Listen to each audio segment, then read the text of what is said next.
지금 좀 엔화를 좀 집중적으로 좀 보시는 게 좀 나쁘지 않을 것 같습니다. 엔화 차트 한번 볼게요. 달러 대비 엔화 차트입니다. 달러 대비 엔화 차트. 잠시만요. 자, 이걸로 보죠.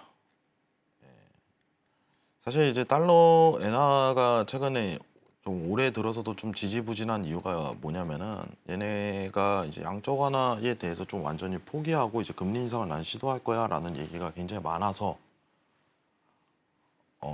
어쨌든 실제로 금리 인상도 한 차례 했었고 한두 차례 했었고 올해 좀 미비하긴 하지만 근데 이제 중요한 거는 이제 채권 매입이죠.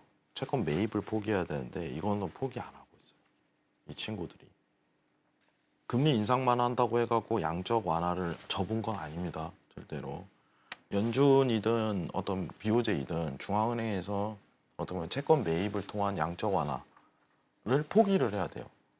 흔히 어떻게 보면 좀 테이퍼링을 좀 진행을 해가고 양적 완화를 좀 풀어주는 개념으로 좀 접근을 해야 되는데 그게 아직까지 ING인데 근데 만약에 금융 위기가 발생을 했을 때 가장 어떤 이상적인 어떤 시장에 대한 형태로 봤을 때는 엔화가 굉장히 저평가되어 있는 상황이에요.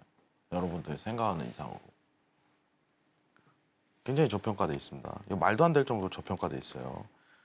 저는 그렇게 생각을 해요. 이제 남들이 안 보고 있을 때 좀 집중을 하고 있어야지 이제 좀 큰 효과를 누릴 가능성이 굉장히 높다고 생각을 합니다.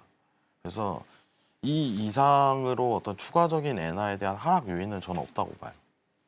하락 요인은. 뭐 이전과 같은 막 이런 식으로 추가적인 막 하락세에 대한 요인은 안 접어듭니다. 왜냐면은 BOJ가 그렇게 일을 벌리기가 힘들거든요. 지금 상황에서는. 양쪽 완화를 더 추가적으로 할 거야. 할 거야. 이렇게 하기가 힘들어요. 시장이 하락하려면 어떻게 해야 돼요? 그냥 돈을 찍어내면 돼요. 여러분들. 그 화폐 가치가 당연히 떨어지잖아요. 그죠? 근데 지금 일본이 추가적으로 이러한 어떤 효과를 벌이기는 굉장히 무리수가 있다. 뭐 간략히만 정리를 하자면은 뭐 세세한 거는 통화 정책을 봐야겠지만 그러면 내용이 좀 길어질 수 있으니까 그러면은 이제 위기가 발생하고 했을 때 원래 안전자산에 대한 요인 자체가 두 개가 있었어요. 여러분들. 하나가 금이죠. 여러분들. 대표적 안전자산. 두 번째가 이제 엔화예요. 엔화. 근데 엔화가 안전자산인 이유는 뭐냐면은 이제 외인의 영향을 받질 않아요. 외인의.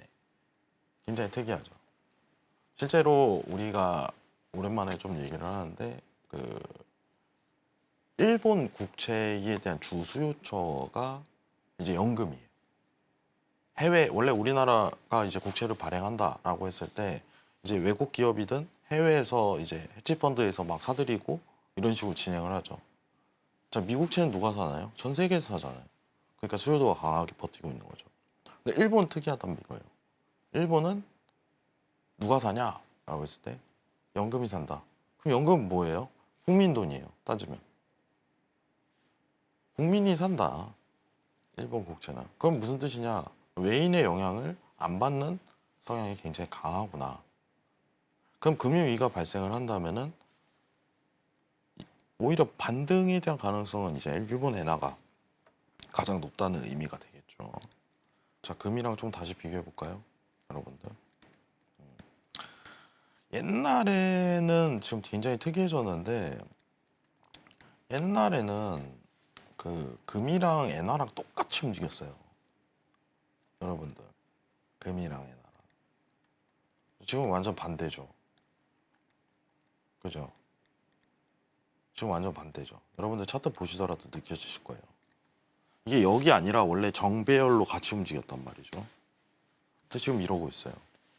무슨 뜻이냐?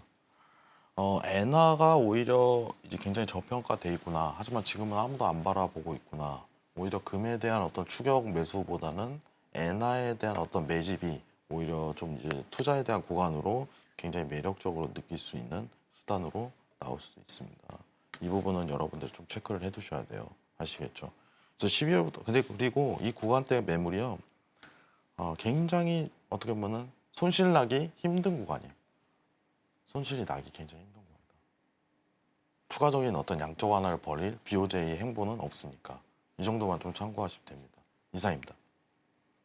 네, 마스터님과 함께 이 나스닥 시작을 비롯한 엔화의 흐름들을 한번 짚어봤는데요. 일단 엔화와 관련해서 이 금과 더불어 우리가 조금 더 주목해봐야 할 상품이다라는 점 짚어주셨습니다. 우리 채팅창을 통해서도 오랜만에 우리 방송을 찾아주신 해왕 마스터님에 대한 반가운 인사들 전해주고 계신데요. 오늘 마스터님이 짚어주셨던 흐름들 그리고 전략들 다시 한번 핵심만 모아서 만나보시죠.